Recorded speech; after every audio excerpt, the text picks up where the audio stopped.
नमस्कार। आज हम चर्चा करेंगे, क्या जम्मू कश्मीर में अमन को खरीदा जाता रहा है?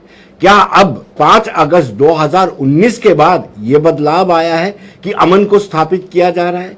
इस पर चर्चा करेंगे और सब लोग जो हमारे दर्शक हैं वो अपने कमेंट बॉक्स पर अपनी प्रतिक्रिया जरूर लिखें कि सदाकत क्या है, क्या वाकई में ही अमन को खरीदा जाता रहा है या अब अमन को स्थापित किया जाएगा। राणा साहब नेशनल कॉन्फ्रेंस है और जसरोटिया साहब बीजेपी से हैं। अभी ये टाल क्लेम जसरोटिया साहब एलजी साहब कर रहे थे कि अमन को हम खरीदते नहीं है। पिछली सरकारें अमन को खरीदती थी, अपीज करती थी स्टोन पेल्टर्स को, अलगाववादियों को, और अमन स्थापित करती थी। अब अमन असल में स्थापित किया जा रहा है, कितनी सच्चाई है?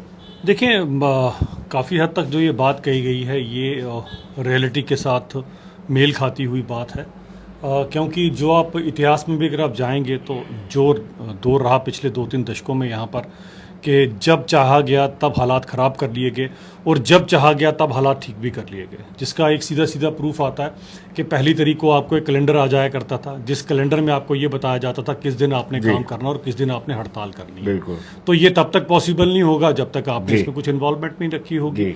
तो ये हम भली भांति जानते कि किस तरह से पुरानी सरकारें यहाँ पर सिस्टम चलाती रही और ये सिस्टम इस तरह से एक मिली भगत जिसे कहते हैं, हैंड इन ग्लव जिसे कहते हैं, सबके सब अपना अपना एक जाति मफाद देखते हुए एक दूसरे को बैकअप किया करते थे। लोगों के बीच में ये रियलिटी नहीं आती थी, लोगों को पता नहीं चलता था, लेकिन ये सब कुछ हुआ करता था।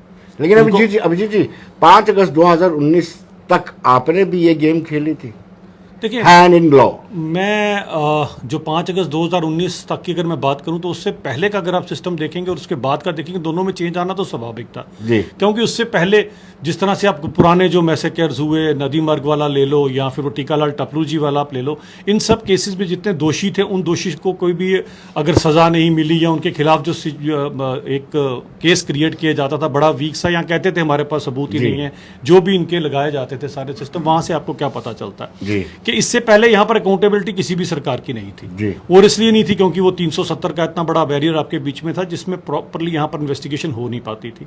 खुद का यहाँ पर अकाउंटेबिलिटी कमीशन बना के रखा था जो डिफंक्ट था, आप भी भली भांति जानते हो, उसकी खुद की अकाउंटेबिलिटी थी तो कमीशन क्या होना था वो। तो इस तरह की जो रही, इसी कारण तो सिचुएशन खराब रही। आप पूरी दुनिया में स्टडी करके देख लीजिए, टेररिज्म की ज्यादा से ज्यादा लाइफ 7, 8 या 10 साल होती है, इससे ऊपर नहीं होती। यहाँ पर ऐसा क्या हो गया कि 3-4 दशक लग गए टेररिज्म को साफ करते हुए। तो ये लोगों को भी समझने की जरूरत है, और पुराने लोग, क्योंकि हम तो रहे हैं इन सब सिचुएशन में, हमने वो दौर भी देखा और ये दौर भी देखा है। जब मैं दोनों का कंपैरिजन करता हूं तो भली भांति ये कोई भी होगा समझ जाएगा कि पुरानी सरकारों का क्या सिस्टम यहाँ पर रहा।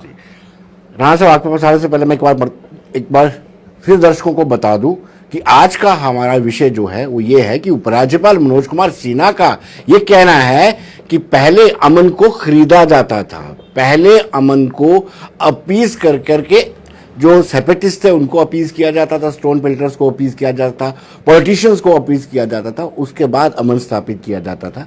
अब एलजी का ये दावा है कि अब अमन स्थापित किया जा रहा है, खरीदा नहीं जा रहा है। ये संगीन आरोप पर लगे जनाब।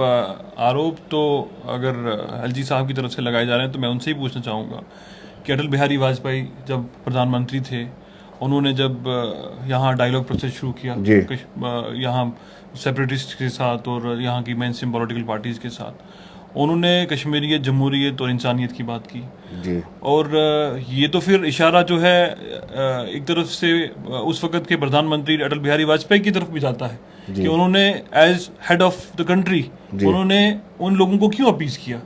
जो अगर आपको आज लगता है कि जो लोग अगर आपके मुताबिक जो लोग यहाँ हालात ख़राब कर रहे थे, तो आपके मुल्क के उस वक़्त के जो वरिष्ठ नेता जो आज तक के बीजेपी के रहे हैं, अटल बिहारी वाजपेयी, उन्होंने ये पॉलिसी क्यों शुरू की। दूसरी बात मैं ये कहूँगा कि जहाँ तक बात हालात ठीक होने की है, हालात तो मुझे कहीं ठीक होते हुए नज़र नहीं आ रहे। अगर हालात ठीक होते जनाब तो 90 दिनों से कश्मीरी पंडित जो हैं, कल ही उन्होंने कविंद्र गुप्ता साहब की गाड़ी रोकी है। 90 दिनों से वो प्रोटेस्ट क्यों कर रहे हैं? 90 दिनों से वो सड़कों पे क्यों हैं? टारगेटेड किलिंग्स तो पिछले 30 वर्षों में नहीं हुई। 30 बरसों में टारगेटेड किलिंग्स जिस तरीके से कश्मीरी पंडित जिनको अंडर जो प्राइम मिनिस्टर का एम्प्लॉयमेंट गारंटी पैकेज था उसमें नेशनल कॉन्फ्रेंस की सरकार ने जब उनको वापस भेजा, वहां पे जाके उन्हें एक ऐसे माहौल दिया, एक कंड्यूसिव एटमॉस्फेयर दिया जहां वो लोग काम कर सकें। आज वही लोग अपना घर छोड़ने के लिए वहां से भाग के अपनी नौकरियां वहां से छोड़ के भाग के यहाँ जम्मू में आके प्रोटेस्ट कर रहे हैं और वो कहते हैं कि हमें रिलोकेट किया जाए, हम अपने आप को महफूज नहीं समझते हैं कश्मीर के अंदर। तो ये दर्शाता है कि एलजी साहब की जो ये स्टेटमेंट है उसमें तो मुझे कुछ सच्चाई नजर नहीं आती है। अगर सच्चाई नजर होती तो कश्मीरी पंडित आज जो है प्रोटेस्ट नहीं करते। तो ये तो एलजी साहब को सोचना होगा कि जो वो कह रहे हैं क्या उसमें और जो दिख रहा है लोगों को, जो ऑन ग्राउंड जो सिचुएशन है उसमें कितना डिफरेंस है, वो एलजी साहब को खुद देखना होगा। अभिजीत जी, आप ये बताइए कि इन्होंने ठीक कहा कि स्वर्गीय अटल बिहारी वाजपेयी जी जब जम्मू कश्मीर को लेकर के सोचते थे वो ये कहते थे कश्मीरियन इंसानियत और जमहूरियत, ये कहते थे पड़ोसी मुल्क को दोस्त दुश्मन बदला जा सकते हैं, पड़ोसी को नहीं बदला जा सकता है। और इन्होंने ये भी तर्क दिया कि हालात कैसे और कब ठीक हुए, कैसे आपको नजर आ रहे हैं? देखिए, जब आप अटल जी की बात करते हैं तो मैं बिल्कुल सही मानता हूँ कि एक चीज़ को जब स्टार्ट किया जाता है तो सबसे पहले जो लीस्ट पॉसिबल, जैसे अगर आप दवाई के लिए जाते हैं डॉक्टर के पास तो डॉक्टर आपको सबसे पहले पैरास्टामोल से या छोटी मोटी किसी मॉक्सिलिन से ठीक करेगा, लेकिन पता चल जाएगा कि मॉक्सिलिन से ठीक होने वाला नहीं है तो फिर उससे ऊपर का मॉलिक्यूल देंगे, फिर फाइनली इंजेक्शन भी लगाना पड़ता है, फिर इंजेक्टेबल देना पड़ता है। तो उनका जो दौर था वो पैरास्टामोल वाला और मॉक्सिलिन वाला था। उन्होंने करके देख लिया, उनको पता चल गया कि जिस कश्मीरियत की बात करते हैं वो कश्मीरियत रही नहीं, जिस इंसानियत की बात करते हैं वो हैवानियत में बदल गई, जिस जमहूरियत की बात करते हैं तो कम से कम ये पार्टी तो जमहूरियत की बात ना करे जिन्होंने खुद ही 87 के दौर में MUF जो जीती हुई पार्टी थी उसको हरवा दिया था। ये भी सब भली भांति जानते हैं, तो उसे आप क्या कहेंगे, वो जमहूरियत थी? अगर जमहूरियत होती तो क्यों ये खुद ही बोलते पंचायत के इलेक्शनों में कि भाई आप पंचायत के इलेक्शनों को जो है बॉयकॉट कर दीजिए, तो वो जमहूरियत थी? तो जमहूरियत तो थी नहीं, पहले हम ये चीज़ मान लें। इंसानियत आप किसे मानते हैं? क्या आप इंसानियत मानते हैं कि इन्हीं के दौर में जब इनके मुख्यमंत्री कुर्सी पे बैठे थे तो टीकालाल टपरू जी को बीच सड़क में उनको गोलियों से भून दिया गया और वो इंसान एक एक बूंद पानी को तरसता रहा, उसके आगे पीछे मोटरसाइकिल घुमाने वाला जो है वो कह रहा था उसको कोई पानी नहीं पिलाएगा, तो उस समय चीफ मिनिस्टर इन्हीं के थे, वो इंसानियत थी? आप उस इंसानियत मानते तो कश्मीरियत कहाँ रही जी? कश्मीरियत तो इन सब का एक जो है जोड़ है, एक मेल है, तो कश्मीरियत तो कहीं भी नहीं रही। कश्मीरियत को बदला गया तालिबानियत में, क्योंकि जिस तरह का बंदूक का राज वहां पर लाया गया। और खुद ही जब अगर आप अपने वर्कर को कहते हैं कि जाइए और बंदूक उठा के लाइए, मैं नहीं कह रहा हूँ, फ्रोजन टर्बुलेंस आप खोल लीजिए, देखिए अब जगमोहन जी ने क्या कहा है उसके अंदर। आप खुद सोचें कि जब रक्षक ही भक्षक बने, बाढ़ ही खेत को खाना शुरू हो जाए तो उस खेत का क्या होगा? किस तरह के वहां पर। बड़ी बात यह कि जिन लोगों ने भी ये गुनाह किए उन लोगों को कभी सजा दिलवाने की भी किसी ने बात नहीं की। आज 30 साल बाद हमें फाइलें खोलना पड़ रही हैं, आज 30 साल बाद हमें वो लोगों की बेचारों की रूहें अभी तक भटक रही हैं, उनको इंसाफ ही नहीं मिला। तो ऐसे अगर आप बात करते हैं तो कम से कम प्लीज कश्मीरियत, इंसानियत और जमहूरियत की उस बात को ना दोहराएं। ये लोगों को भी पता चल जाता है, अगर ऐसा कुछ होता तो 87 के पहले का भी दौर क्या था और 87 के बाद का भी दौर था, वो आपके सामने है। इस तरह के हालात क्यों खराब हुए, ये तो आपको जवाबदेही देना पड़ेगा, क्योंकि इतने साल से आप ही ने यहाँ पर रूल या मिस रूल जो भी कहें आप ही ने किया, हमने नहीं किया। लेकिन अभिजीत जी, इनका ये भी आरोप है कि आप टाल क्लेम कर रहे हैं कि हालात सामान्य हो रहे हैं, लेकिन कश्मीरी पंडित यहाँ पे सेलेक्टिव किलिंग यहाँ पे हो रही है, जो रिजर्व कैटेगरी के मुलाजिम थे वो भी वापस आ गए हैं। देखिए, सबसे पहली बात, कश्मीरी पंडितों का दुख किन्हें है? मैंने भी टीकालाल टपरू जी का नाम लिया, गिरिजा टिक्कू के भी बारे में आप जानते हैं। कश्मीरी पंडित जब उनके लिए वहीं पर मस्जिदों से जब ऐलान हो रहे थे पंडितों यहाँ से भाग जाओ, अपनी बहू बेटियां छोड़ जाओ, तब इन्हीं का राज था, ये चीफ मिनिस्टर थे। ये कश्मीरी पंडितों को पहले आपने वहां से खदेड़ दिया, उनके साथ ये कि ये इतना बड़ा उनके साथ जो कत्लो गारत हुई, आप लोग बैठ के वहां पर मुख बंदिर होकर ये सब चीजें देखते रहे। आज अचानक से कश्मीरी पंडितों के लिए आपके लिए प्यार जाग गया, वो कैसे जाग गया मुझे ये नहीं समझ आ रही है। अब जो किया जा रहा है, हालात तो आप ही के खराब किए हुए हैं। अब उस सिचुएशन को आप सोचेंगे 30-40 साल लगे खराब होते, अब 3-4 सालों में आप सोचेंगे जादू की छड़ी सब कुछ ठीक हो जाए। ठीक हो चुका है, ऐसा नहीं कि ठीक नहीं हुआ। एक आदि भी जो घटना घटती है वो सबसे ज्यादा निंदनीय और दुख है, और दुख हमें है। दुख क्यों है मैं ये बताना चाहता हूं कि कश्मीरी पंडित जो है वो कश्मीर की, जम्मू कश्मीर की रूह है, आत्मा है, और पाकिस्तान की तो स्ट्रेटजी ही है to bleed India to 1000 cuts. तो पाकिस्तान हमें सबसे ज्यादा आघात हमारी आत्मा पर, हमारी रूह में पहुंचाता है जब कश्मीरी पंडितों के साथ ऐसा करता है। जो भी घटना चाहिए, एक आधी घटती है तो निंदनीय है, लेकिन आप एक चीज समझे कि ये सब चीजें हुई कहां से शुरू और किसको कितना प्रेम है कश्मीरी पंडितों के साथ, वो कश्मीरी पंडित भी भली भांति जानते हैं। दर्शकों को एक मरतबा फिर बता दें कि आज का हमारा मौजू, विषय, सब्जेक्ट ये है कि क्या कश्मीर में अमन बहाली के लिए खरीदा जाता था अमन को या फिर अमन स्थापित होता था? इस पर हम चर्चा कर रहे हैं। राणा साहब, हमने देखा था बहुत सारे बड़े अलगाववादी नेताओं के बच्चों को नौकरियां भी दी गई, इवन के बिट्टा कराटे की वाइफ को भी नौकरी दी गई। क्या ये अपीजमेंट की पॉलिसी का हिस्सा नहीं था? देखिए, अब वाइफ बिट्टा कराटे अगर किसी तरीके से अगर वो इन्वॉल्व था मिलिटेंट एक्टिविटीज में, और उसकी वाइफ का जहां तक अगर उसको नौकरी मिली है तो वो उसको अपने दम पे मिली होगी। अलीशा गिलानी, अब देखिए मैं उन बातों पे नहीं जाऊंगा कि अगर सेपरेटिस्ट कुछ लोग जो हैं किसी तंजीम के साथ जुड़े हुए हैं और उनके घर वालों को अगर आप नौकरियां मिलती हैं तो वो मैं मानता हूं कि उनको अपने दम पे मिलती होंगी, उस पर मैं ज़्यादा टिप्पणी नहीं करना चाहूँगा। मगर जो ठाकुर साहब ने अभी कहा उसमें मैं ये ज़रूर कहना चाहूँगा, पहली बात तो कि जगमोहन साहब की जो ये बात कर रहे थे, जगमोहन साहब ही रिस्पॉन्सिबल हैं कश्मीरी पंडित्स के एग्जोडिस के लिए, क्योंकि जिस वक्त कश्मीरी पंडित्स का एग्जोडिस हुआ तो उस वक्त जगमोहन साहब यहाँ के गवर्नर थे, वो यहाँ हालात जो हैं बेहतर कर सकते थे, यहाँ कंट्रोल कर सकते थे। उन्होंने ही कश्मीरी पंडितों को टाइम दिया कि आपके पास 24 घंटे हैं, आप अपना अपना घर जो है छोड़ के निकल जाइए। जब आप रक्षक हैं, जब आपके पास एक अथॉरिटी है, आप लोगों की सिक्योरिटी की आपकी जिम्मेदारी है, तो आप लोगों को भागने के लिए नहीं कह सकते हो। तो पहली बात तो ये। दूसरी बात ये है कि नेशनल कॉन्फ्रेंस की जब सरकार रही, नेशनल कॉन्फ्रेंस ने कोशिश की कि हम कश्मीरी पंडित्स को रिहेबिलिटेट करें, चाहे वो 1997 में जब नेशनल कॉन्फ्रेंस की सरकार थी तो हमने उनकी प्रॉपर्टीज, कश्मीरी पंडितों की प्रॉपर्टीज को बचाने के लिए कानून पास किया। और उसके बाद जब 2008 से 2014 तक नेशनल कॉन्फ्रेंस की सरकार थी, हम कश्मीरी पंडितों को फिर से वापस लेने की हमने पूरा प्रयास किया। हमारी ये हमेशा ये सोच रही कि कश्मीर जो है कश्मीरी पंडितों के बिना अधूरा है। बीजेपी के पास आज 8 साल हो गए हैं जहां नरेंद्र मोदी साहब सरकार चला रहे हैं। इन 8 सालों में 8 तो नहीं मैं बोलूंगा, कुछ एक ऐसा स्टेप बताइए जिससे आप कश्मीरी पंडितों को कहते हैं कि कश्मीरी पंडितों का हमें बहुत दुख है, आपने उनके दुख पे मरहम पट्टी लगाने के लिए क्या किया? आपको एक ऐसी चीज बताइए जो आपने कश्मीरी पंडितों के लिए की हो, एक ऐसी चीज बताइए जो आपने उनको रिहेबिलिटेट करने के लिए कोई स्टेप उठाया हो। मासफा इसके कि सिर्फ आप उनके नाम पे सिर्फ सियासत करते हैं और वोट बटोरते हैं। सिर्फ बीजेपी ने कश्मीरी पंडितों का नाम बेचा है और वोट हासिल किए हैं। इसके अलावा बीजेपी ने, भाजपा ने ना ही कोई उनके पास विजन है कश्मीरी पंडितों के लिए, ना ही कि किस तरीके से उनको रिहेबिलिटेट किया जाएगा। तो मैं मानता हूं कि भाजपा के पास सिर्फ जुमले हैं जिन जुमलों पे वो काम कर रही है, इसके अलावा भाजपा के पास कुछ नहीं है। दर्शकों, आप अपने कमेंट बॉक्स पे जाएं और अपनी प्रतिक्रिया दें, क्योंकि राणा साहब का ये मानना है कि कश्मीरी विस्थापित पंडितों के पलायन का मुख्य कारण जगमोहन थे। आप अपना रिएक्शन कमेंट बॉक्स में दे सकते हैं। अभिजीत जी, इस पे मैं जो आपने बात कही इसमें मैं इनको जवाब देता हूँ। ये बेसिकली ये भी उसके बाद एक स्टोरी बनाई गई। अब किया कि पाप तो इनसे हो गया, अब इन्होंने कहा कि पाप का जो घड़ा है ये किसके सिर पर फोड़े हम। तब इनके ऊपर कोई नज़र नहीं आया तो इन्होंने जगमोहन जी जो इतनी बड़ी एक शख्सियत थे, जिस इंसान की वजह से जो भी बचे हम लोग पीछे, उनकी वजह से ही बचे। लेकिन अब इनका बहुत बड़ा इल्ज़ाम है और ये इल्ज़ाम ज़रा प्रैक्टिकली मैं इनको प्रूफ करके बताता हूँ। कहने को या बात करने को आप जरूर से नहीं, प्रैक्टिकली पूछिए। एक गवर्नर, लेट अस से मान ली की बात, एक गवर्नर बोल रहा है आप सबके सब यहाँ से निकल जाओ, ठीक है जी, तो क्या वो गवर्नर उनको कोई पुलिस की गाड़ी देगा, कोई सरकारी गाड़ी देगा, किसी तरह से कोई बंदोबस्त करेगा ना कि लाखों की तादाद में लोगों ने निकलना है, कैसे निकलेंगे?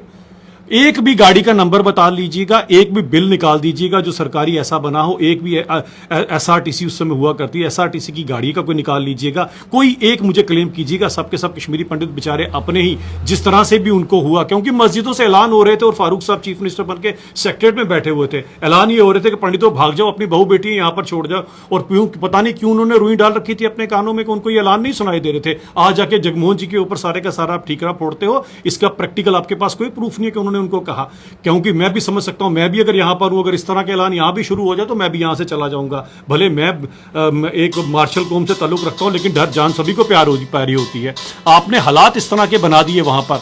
आप खुद सोचिए ना, एक इंसान बेचारा जिसको आप मार रहे हो, जब आप इंसानियत की और कश्मीरियत की बात करते हो, जो कश्मीरी अपनी इन सब चीजों के लिए जाने जाते हैं, जो अपनी इंसानियत के लिए और अपनी मेहमान नवाजी के लिए जाने जाते हैं, वो खुद ही कितने खौफजदा होंगे कि एक इंसान मर रहा है और वो पानी मांग रहा है, उसको पानी नहीं दे पा रहे हो आप लोग। तो क्या माहौल आपने वहां पर बनाकर रख दिया था, इस कारण उनको वहां से आना पड़ा वापस। आपने निकाल दिया। अब हमसे पूछते हो जी आप क्या कर रहे हो, आपने भी तो काफी साल हुकूमत चलाई, आपने कितनों को वापस ले आए, आपने क्या कर लिया उन लोगों के लिए। अब जो किया जा रहा है, सिचुएशन कम से कम सिचुएशन नॉर्मलिटी की तरफ है।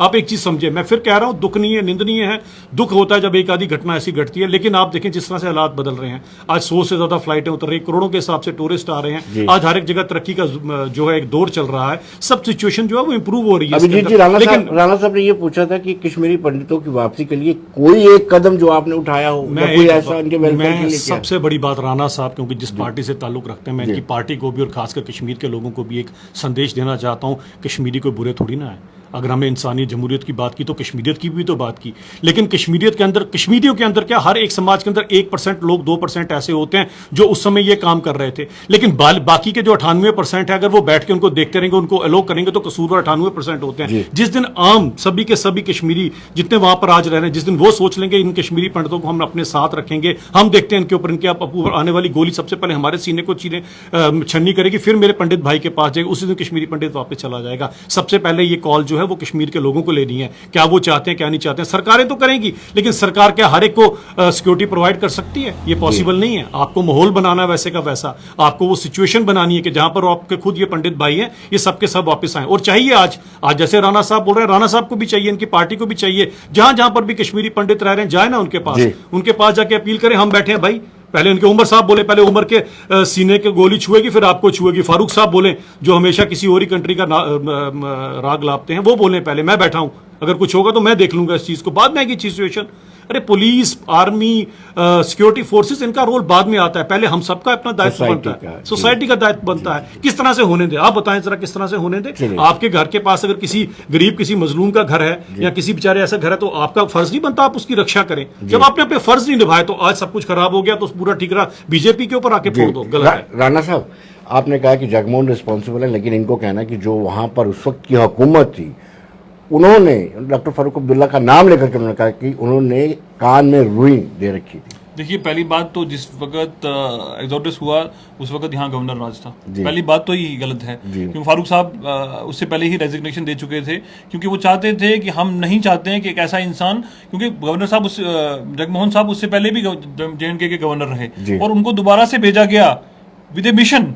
मैं ऑन रिकॉर्ड ये चीज कहना चाहता हूं, और ऑन रिकॉर्ड मैं ये भी कहता हूं कि उस वक्त के chief minister doctor Farooq Abdullah साहब ने ये कहा दिल्ली को कि I don't need this man, हम नहीं चाहते हैं कि JNK में एक ऐसा बंदा आए, और वही क्योंकि हमें उनका कार्यकाल रहा पहला, हम वाकिफ थे उससे, उस बेस्ड ऑन एक्सपीरियंस जो उनके साथ रहा, उस बुनियाद पे डॉक्टर फारूक अब्दुल्ला साहब ने कहा कि हम चाहते हैं कि जगमोहन साहब के अलावा आपको हिंदुस्तान में कोई ऐसा शख्स नहीं मिला कि आप जिसको आप जम्मू कश्मीर के अंदर दोबारा से गवर्नर बना के भेजें। मगर नहीं, गवर्नमेंट ऑफ इंडिया उस वक्त की हुकूमत जो थी, VP सिंह की हुकूमत थी, उसने नहीं सुना, उसने जगमोहन को ही भेजा, और जब जगमोहन को भेजा तो फारूक साहब ने उसी दिन रिजाइन किया, जिस वक्त जगमोहन यहाँ पे लैंड हुए उससे पहले जो है फारूक साहब रिजाइन दे चुके थे। और उसके बाद जिस तरीके से एग्जॉडस हुआ, मैं पहले भी कह चुका हूं कि जिस तरीके से, और मैं तो पूरी तरीके से रिस्पॉन्सिबिलिटी जो है मैं ये कहता हूं कि as an additional spokesperson of the party मैं ये कहता हूं ऑन रिकॉर्ड कि जगमोहन ही रिस्पॉन्सिबल थे एग्जोटिक्स ऑफ कश्मीरी पंडित्स के लिए। और उसके बाद जब 90 से लेकर 96 तक हालात खराब हुए, इतनी मिलिटेंसी हुई, लाखों हजारों की तादाद में नेशनल कॉन्फ्रेंस के वर्कर्स जनाब मारे गए, हमारे मिनिस्टर्स तक मारे गए, MLAs मारे गए, ऑन रिकॉर्ड है। मैं हर कोई जो इंसान मरता है दुख हर किसी को होता है, चाहे वो मुस्लिम है, हिंदू है, सिख है, कोई भी है। जो भी किलिंग्स हुई कश्मीर के अंदर, हमने हमेशा से कहा कि किलिंग्स किसी मसले का समाधान नहीं है, नेशनल कॉन्फ्रेंस की कुर्बानियां हैं। नेशनल कॉन्फ्रेंस ने जब 96 में डॉक्टर फारूक अब्दुल्ला साहब दोबारा से चुन के चाहे चीफ मिनिस्टर बने, और वो उनको जबरदस्ती लाया गया, उनको ये कहा कि आपके बिना जम्मू कश्मीर नहीं चला सकता कोई भी। और 96 से लेके 2002 तक फारूक अब्दुल्ला साहब की सरकार ने यहाँ एक माहौल तैयार किया, बनाया कि यहाँ पे दोबारा से लोग जो हैं अपनी जिंदगी अच्छे तरीके से बसर कर सकें। और उसके बाद जो है फिर सरकार बनी 2002 के बाद, फिर 8 में दोबारा से बनी, और हमने दोबारा से हालात जो है वैसे पैदा किए। तो ये कहना कि नेशनल कॉन्फ्रेंस रिस्पॉन्सिबल है इन सब चीजों के लिए, नेशनल कॉन्फ्रेंस ने जम्मू कश्मीर को और हिंदुस्तान को जोड़ा, नेशनल कॉन्फ्रेंस की वजह से अगर जम्मू कश्मीर हिंदुस्तान के साथ जुड़ा तो वो नेशनल कॉन्फ्रेंस का, शेर कश्मीर का ही उनकी मेहनतों का नतीजा था कि जम्मू कश्मीर के साथ हिंदुस्तान जुड़ सका। अगर शेर कश्मीर नहीं होते तो जम्मू कश्मीर हिंदुस्तान के साथ कभी नहीं होता। तो ये बातें कहने की हैं। आज बीजेपी को अपनी सियासत करनी है, आज इनके पास लोगों को देने के लिए रोजगार नहीं है। हमारे जो भी JNK के अंदर जितने भी इम्तिहान हुए उन सबको रद्द किया गया। यहाँ इससे पहले तो इतने स्कैम्स नहीं हुए। इतने स्कैम्स अगर आज सामने आ रहे हैं तो इनके पास इन मुद्दों पे बात करने के लिए इनके पास कोई जवाब नहीं है। तो आज सिर्फ ये कहना कि नेशनल कॉन्फ्रेंस ही हर बीमारी का जो है जो यहाँ पे JNK में हुई है वो नेशनल कॉन्फ्रेंस की वजह से, मैं नहीं मानता हूँ। नेशनल कॉन्फ्रेंस ने मुल्क को और जम्मू कश्मीर को जोड़ने का काम किया, तोड़ने का काम नहीं किया। दर्शकों जो हमारे साथ अभी अभी जुड़ रहे हैं दर्शक, उनको हम बता दें कि सब्जेक्ट जो आज विषय जो हमारा है वो ये है कि क्या कश्मीर में अमन को खरीदा जाता रहा है, अमन बहाली करने के एवज में पैसे दिए जाते रहे, अपीज किया जाता रहा है, या फिर अब अमन को असल में स्थापित किया जा रहा है। इन्होंने संगीत आरोप लगाए हैं कि नेशनल कॉन्फ्रेंस ने कंट्रीब्यूट किया, नेशनल कॉन्फ्रेंस ने जोड़ा है जम्मू कश्मीर को देश के साथ। चलें, अब इनकी बात है, ये अपनी बात कर सकते हैं, इनको पूरा हक है। ये तो जमहूरियत है। ये जमहूरियत जो है इसका 5 अगस्त 2019 के बाद ही यहाँ पर सही तरह से माने आया, और हम 5 अगस्त 2019 के आगे ही जीते। शायद इससे पहले होते तो शायद इतना कुछ ना कह पाते। ये अब इनको पूरी छूटा बोल सकते हैं, सच बोलें झूठ बोलें वो तो खैर यही कहेंगे इस बात के अंदर। भली भांति जानते हैं लोग। मैं इनसे जो मैंने पहले भी पूछा, 87 में यही थे ना, कोई और तो नहीं था। MUF जो पार्टी थी, इन्हीं के टाइम पे उसने चुनाव लड़े थे, उसका भी नतीजा इनके सामने था। और सेंटर में किसी सरकार थी इनकी सबसे चाहिए थी जिसके साथ इन्होंने साल काटा है, कांग्रेस की सरकार। राजीव गांधी जी प्राइम मिनिस्टर और बूटा सिंह जी होम मिनिस्टर थे। जो किया गया वो सारी दुनिया, पूरा एक एक कश्मीरी जानता है। जो पार भी चले गए हैं वो भी चुनाव लड़े थे, कोई उनके पोलिंग एजेंट थे, कोई बूथ एजेंट थे, ये सब कुछ इसके बारे में जानते हैं, इसमें कोई गलत नहीं है। अब ये सत्ता है और सियासत है, कभी कभी कुर्सी आपके पास नहीं रहती, लेकिन कुर्सी से इतना मोह भी नहीं होना चाहिए कि अगर कुर्सी मेरे हाथ से चली है तो फिर कोई नहीं बचेगा पीछे। ये जो कुर्सी का और सत्ता का मोह और परिवारवाद का जो मोह है, इसके कारण सारे के सारे हालात खराब हुए। अगर उस समय सत्ता सौंप देते, उन लोगों ने भी अपनी 5-10 साल जो सियासत करनी थी उसके बाद फिर आपको मौका मिल जाना था। लेकिन आपसे नहीं सहा गया कि मेरे से जो कुर्सी के लिए आपका एक अंधा प्यार है वो आपसे नहीं सहा गया, इसी कारण आपने सब कुछ किया। अब बारी आती है जो उन्होंने दूसरा इल्जाम लगाया नौकरियों का। तो जनाब, आप नौकरी किसको कहते हो? जो नौकरियां आप देते रहे, आपने कहा इतने स्कैम्स हुए, ये इतना स्कैम्स हो रहा है, सब कुछ स्कैम्स आज से पहले भी उतरे। रातों रात स्कैम करने वाले नहीं आगे, स्कैम वही करेंगे जो काली भेड़े सिस्टम के अंदर पहले से ही घुसी हुई हैं, और शायद आप ही के टाइम की सारी वो भेड़े हैं।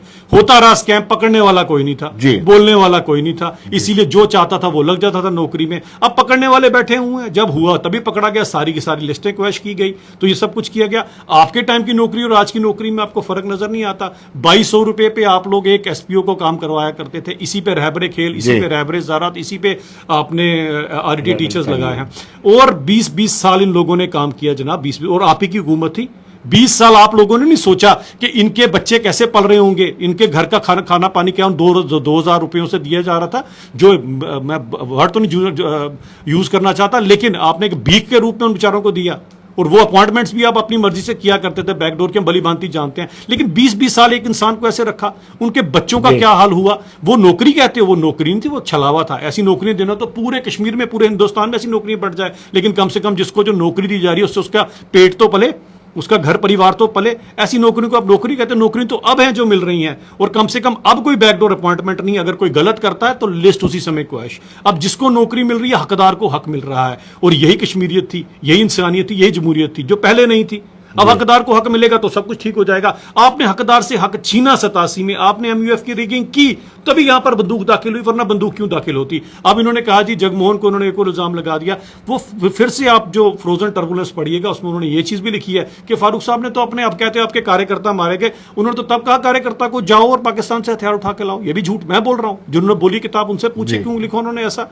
और ऐसी क्या दुश्मनी थी फारूक साहब से कि सेंटर की सरकार अगर किसी को यहां पर गवर्नर भेज रही है तो उसको कहते हैं मुझे ये गवर्नर पसंद नहीं है। तो फारूक साहब आपने 87 की रिगिंग कर ली, जब हो रही थी तब के गवर्नर आपको पसंद थे, लेकिन उसके बाद अगर कुछ हुआ, अगर कोई इंसान अगर अपनी, उसके हर इंसान की एक अंतर चेतना होती है, जब उसको दिखा कितना नाजायज हो रहा है, अगर किसी ने कोई ऐसा काम किया तो आपको वो पसंद नहीं है, क्योंकि आपके अकॉर्डिंग चलना चाहिए, क्योंकि इस कुर्सी की जो लोभ है वो कायम रहना चाहिए, सत्ता आपके हाथ में रहनी चाहिए। सॉरी, ये गलत है जी।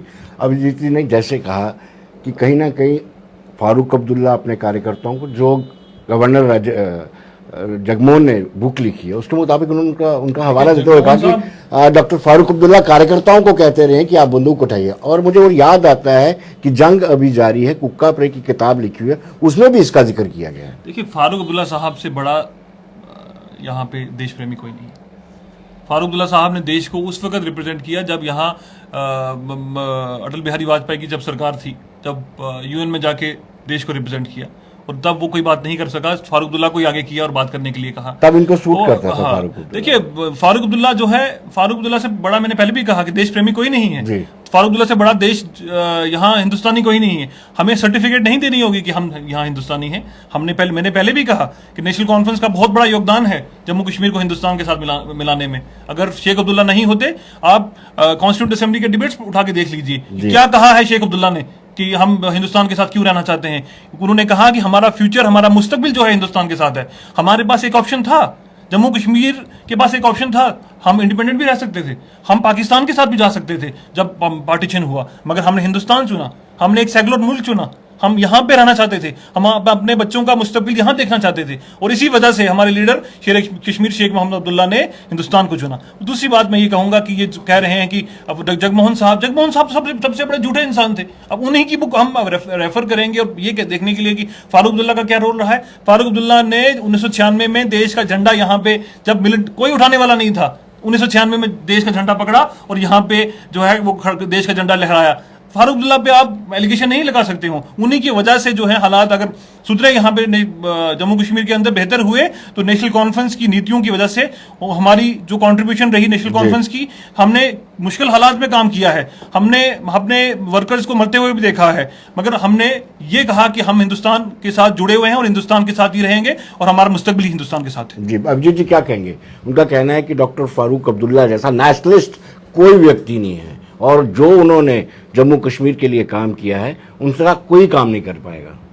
चले, बहुत बड़ी मैं नहीं कहूँगा, मैं बुजुर्ग भी हैं, वो बड़ी शख्सियत है, मैं ऐसी कोई बात कहना भी नहीं चाहता, लेकिन सच्चाई लोगों को भली भांति पता है। मतलब ये कौन सा नेशनलिज्म है कि आप एक जेब में चीन का झंडा रखो, एक जेब में आप पाकिस्तान का झंडा रखो, जब आप दिल्ली पहुंचो तो आप हिंदुस्तान का झंडा हाथ में पकड़ लो। ये पता नहीं किस तरह का नेशनलिज्म है। ये नेशनलिज्म मुझे समझ नहीं आता। हम तो एक देश और एक संविधान, एक विधान, और हम एक प्रधान और एक ही झंडे पे यकीन रखने वाले लोग हैं। आपके 3-3 झंडे हैं, फिर भी आप नेशनलिस्ट अपने आप को कहते हैं।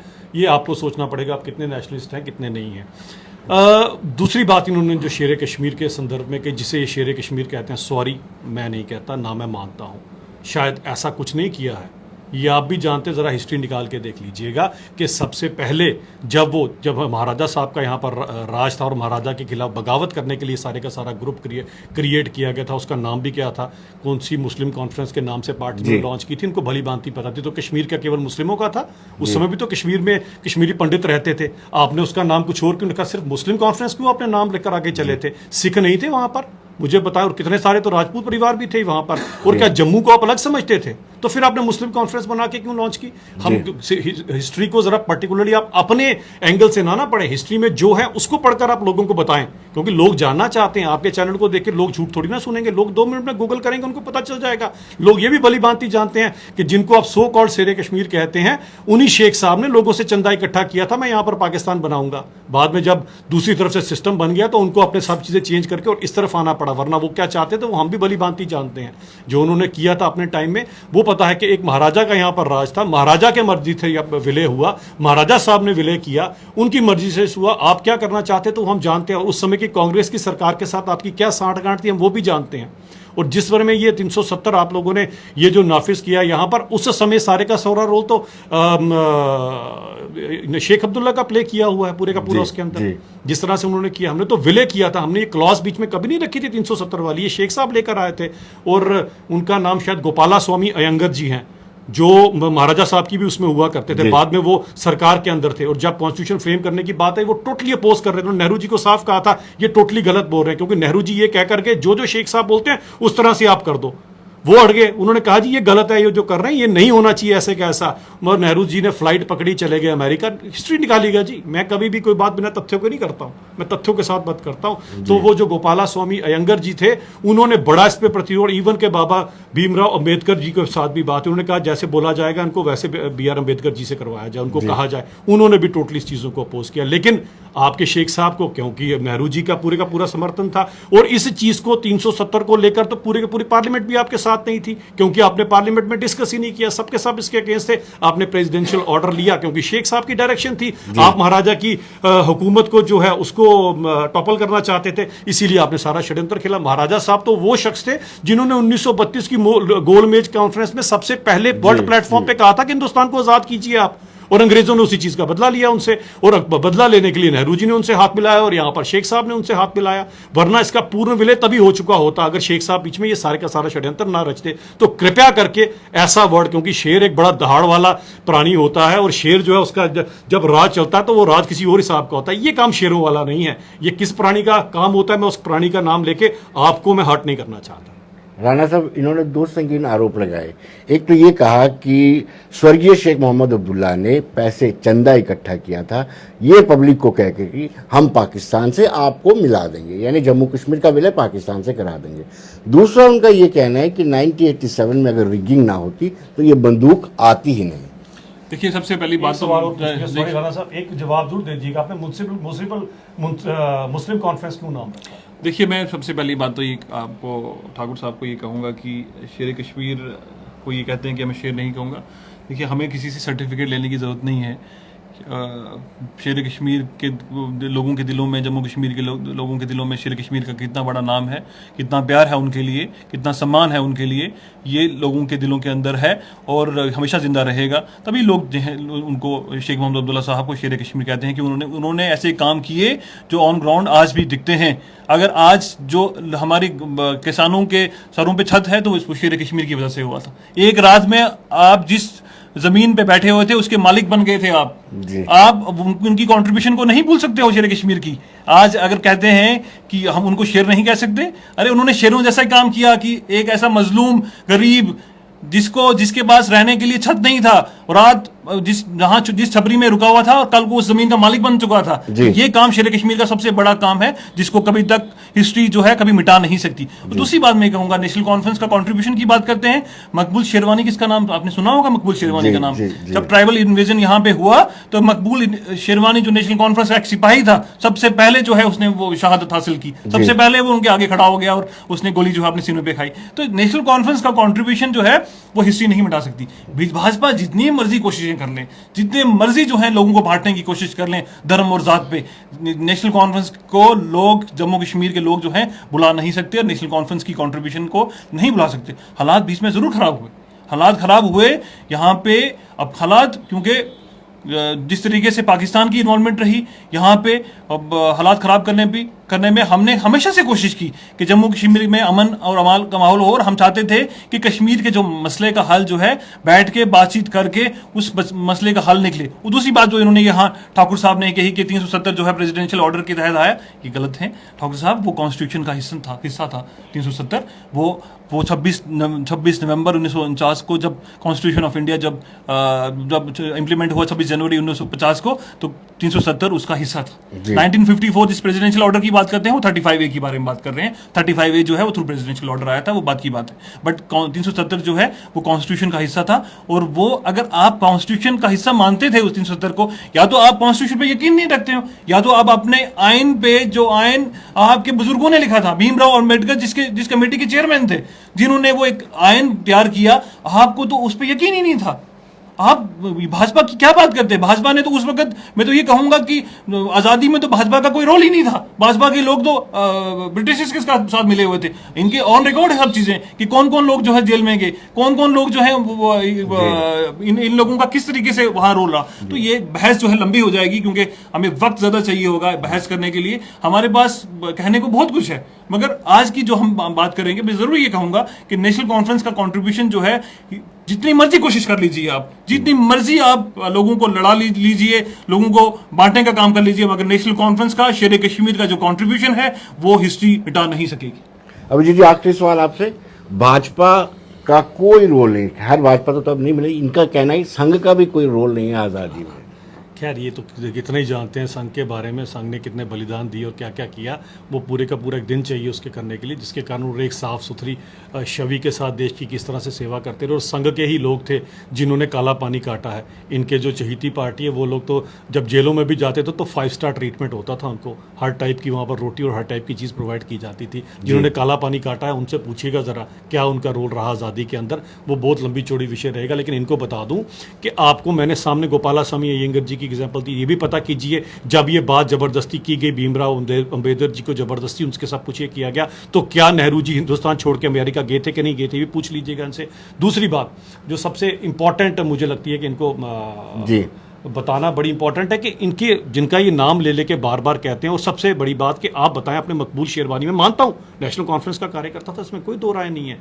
अरे भाई साहब, उसकी मज़ार के ऊपर हम जाके माथा टेकते हैं, उसको रिकॉग्नाइजेशन हमने दी, हमने बताया कौन है कौन नहीं। आपने क्यों शेर कश्मीर सभी भवनों के नाम रखे? एक आधे का तो मकबूल शेरवानी भवन नाम रख देते, क्यों नहीं रखा आपने? आपको कितनी आज आपको मकबूल शेरवानी क्यों याद का है? क्योंकि भारतीय जनता पार्टी ने मकबूल शेरवानी की बात की है। वो सच्चा सिपाही था जिसने अपने प्राणों की आहुति दी और वहां पर पाकिस्तान को रोक कर रखा, हम भी जानते हैं। लेकिन आपने क्यों? क्योंकि उसका बेचारे का ये दोष था कि वो मकबूल शेरवानी था। मकबूर अब्दुल्ला होता तो आपने तो उसके बड़े बड़े स्टैचू लगाने थे वहां पर, लेकिन वो उस बारे परिवारवाद का नहीं था, आपके उस परिवार का नहीं था। जिस तरह से गांधी परिवार है उधर से ही सब कुछ, उस तरह से आपकी पार्टी में अब्दुल्ला परिवार से होना बड़ा लाजमी था। वो बेचारा गलती से जो है शेरवानी था, अगर वो शेरवानी ना होता तो उसको आप रिकॉग्नाइज करते। तो क्लीब उसका नाम ना लीजिए, उसको हमने रिकॉग्नाइजेशन हमने उसके नाम से अदब से लेते हैं। हमारा कोई भी नेता जब भी जाता है बारामूला की तरफ तो उसकी मज़ार पे जाके माथा टेक कर आता है, ये हम लोग करते हैं। आपने तो इतिहास के पन्नों में उसको ऐसा दफन कर दिया कि उसके बारे में लोग जानते ही नहीं थे कोई भी बात। तो ऐसा करके आप झूठ बोलकर किसी को नकली शेर बनाएंगे तो बना लीजिए कि हम इसमें क्या कर सकते हैं। राणा साहब वाइंड अप करेंगे,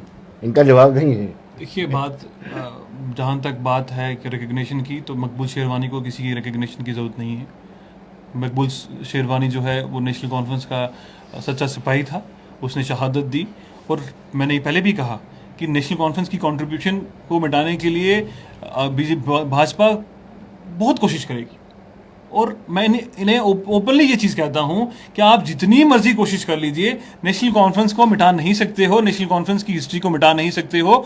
और खासकर शेर कश्मीर ने जो काम किए उन्हें आप मिटा नहीं सकते हो। आज भी जाइए बिश्ना के गांव में, आज भी जाइए आरसपुरा के गांव में, जाके पूछ लीजिए कि जिन जमीनों पे वो लोग बैठे हुए हैं वो किसकी बदौलत बैठे हुए हैं। वो शेर कश्मीर का नाम लेंगे, वो भाजपा के या संघ के किसी इंसान का नाम नहीं लेंगे। भाजपा का कोई कंट्रीब्यूशन नहीं है ऑन ग्राउंड। आप जम्मू कश्मीर के अंदर देख लीजिए, अगर 7-8 सालों से इनकी सरकार है, आप एक चीज बता दीजिए जो भाजपा ने जम्मू कश्मीर के अवाम के लिए की हो, उनकी बेहतरी के लिए की हो। 370 हटाया, ये कहा कि नया कश्मीर आएगा, नया कश्मीर हमें देखने को नहीं मिला। 3 साल हो गए, 3 सालों के अंदर 3 नए एक काम जो इन्होंने भाजपा जम्मू कश्मीर को बेहतर करने के लिए किए हों। यहाँ पे परसों ही कॉन्क्लेव में उमर साहब ने ये चीज़ कही कि अगर आप गुजरात में फैक्ट्री सेटअप कर सकते हो, इंडस्ट्री सेटअप कर सकते हो, तो यहाँ जम्मू कश्मीर में नई इंडस्ट्री, नए कारखाने क्यों सेटअप नहीं हो सकते? 3 सालों के अंदर क्या आपने 3 नए कारखाने जम्मू कश्मीर के अंदर स्थापित किए? नहीं किए। जम्मू कश्मीर एक लेबोरेटरी बना के रखा है भाजपा ने, उसी तरीके से यूज कर रहा है। जब जब मन करेगा यूज करेंगे, इस्तेमाल करेंगे और फेंक देंगे। जी, लैंड रिफॉर्म एक्ट पर आप कुछ बोलना चाहते थे? जी, ये तो कहते फिर मैं कहता हूँ कि झूठ इतना बोलते हैं ये लोग। इन्होंने अभी एग्जांपल कहाँ की दे दी? आरएसपुरा बिश्नाह की। एक आधी एग्जांपल कश्मीर की भी देते जरा, लैंड टू टिलर एक्ट की, वो क्यों नहीं दी? क्योंकि वो भी बड़ी षड्यंत्र के साथ लगाया गया। अपने लोगों को बोला जाकर वहां सबके सब जो है बाग लगा दो अपनी जमीनों के ऊपर, जो बड़े बड़े सरमायादार लोग थे। तभी तो आज भी सरमायादार है, क्योंकि लैंड टू टिलर एक्ट में बाग आता नहीं था, बागवानी आती नहीं थी। बड़े स्ट्रेटेजिकली इन्होंने कहा, मतलब कितने स्ट्रेटेजिकली हमारे बेचारे भोले भाले लोग। बड़ा अच्छा हुआ मैं कहता हूं जिनको जमीनें मिली, लेकिन यहीं पर मिली। क्या कश्मीर में आपको रिफॉर्म नहीं? वहां पर इंसानियत जमहूरियत कहां गई थी आपकी? उन लोगों को भी हक दिलाते जो आज वही 10% परिवार है जो कश्मीर में हर जगह पे ब्यूरोक्रेसी में भी राज कर रहे हैं, पॉलिटिकल भी राज वही कर रहे हैं। वो वहां पर भी जम्मू की तरह होता, सभी लोगों का राज होता। लेकिन 90% पसमानदा लोग जिनको कभी आपने हक नहीं दिया, ये लैंड टू टिलर एक्ट के अंदर उनको भी हक दिलवाना था, जिनकी वजह से आपने ये सारे का सारा काम किया। और जम्मू में आपने डेलिबरेटली क्यों किया था, किसको टारगेट करने के लिए किया था, वो भी हम भली भांति जानते हैं। लेकिन इस तरह की प्लानिंग जब आप करते हैं तो ऊपर वाला देख रहा होता है। आज आप ही की क्यों आपके आगे आ रहे हैं, आपको दुख जरूर हो। चलिए अभिजीत जी, बहुत बहुत शुक्रिया। राणा साहब आपको भी बहुत बहुत शुक्रिया, धन्यवाद।